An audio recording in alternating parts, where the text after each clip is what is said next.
An Army howitzer is now firing a super high-speed, high-tech, electromagnetic hypervelocity projectile, initially developed as a Navy weapon, an effort to fast-track increasing lethal and effective weapons toward zones and key strategic locations, Pentagon officials said.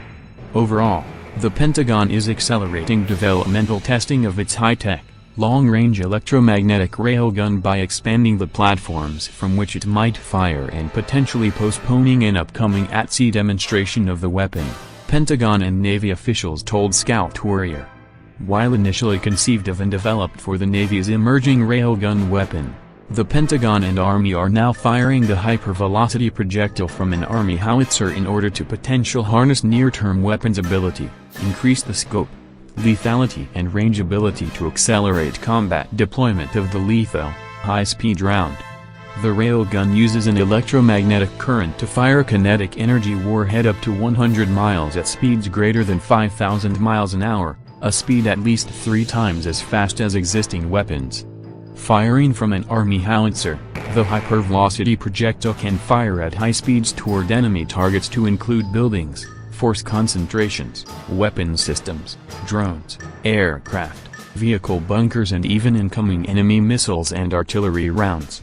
We can defend against an incoming salvo with a bullet. That is very much a focus getting ready for the future, Dr. William Roper, director of the Pentagon's One Secret Strategic Capabilities Office, told Scout Warrior among a small group of reporters last year.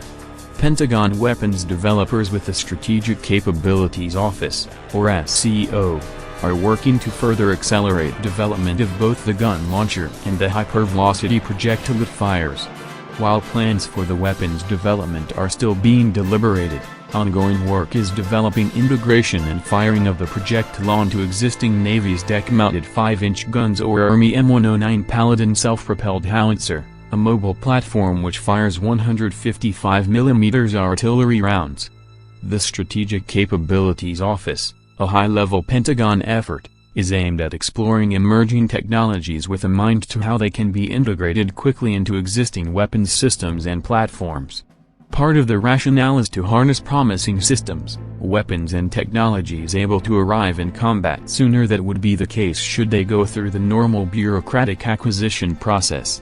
In almost every instance, the SCO partners with one of the services to blend new weapons with current systems for the near term, Roper explained.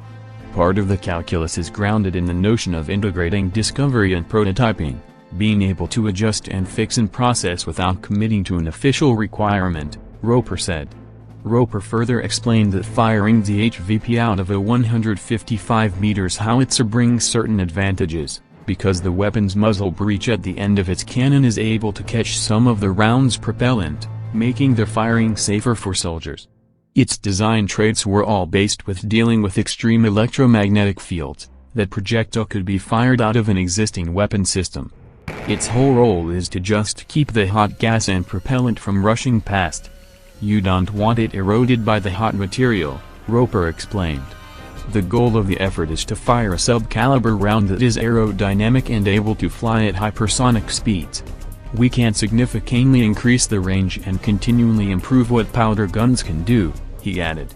We've been looking at the data and are very pleased with the results we are getting back, Roper said.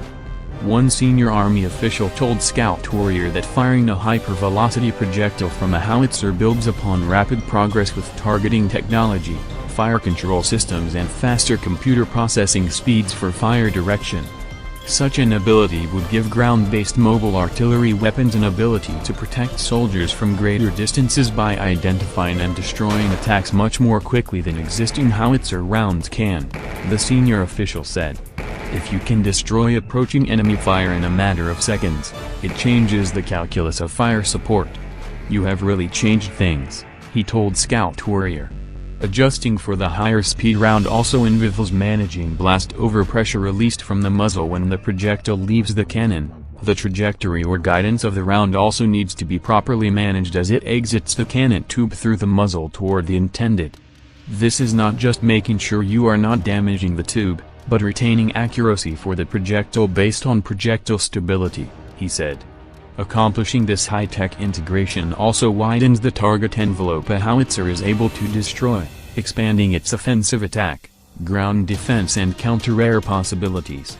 The senior official described the Army howitzer as an advanced countermeasure, therefore underscoring the added combat value of firing a round with massively increased speed and lethality. Meanwhile, the Navy intends to arm portions of its surface fleet with railgun firepower. Platforms include joint high-speed vessels, destroyers and cruisers, among others.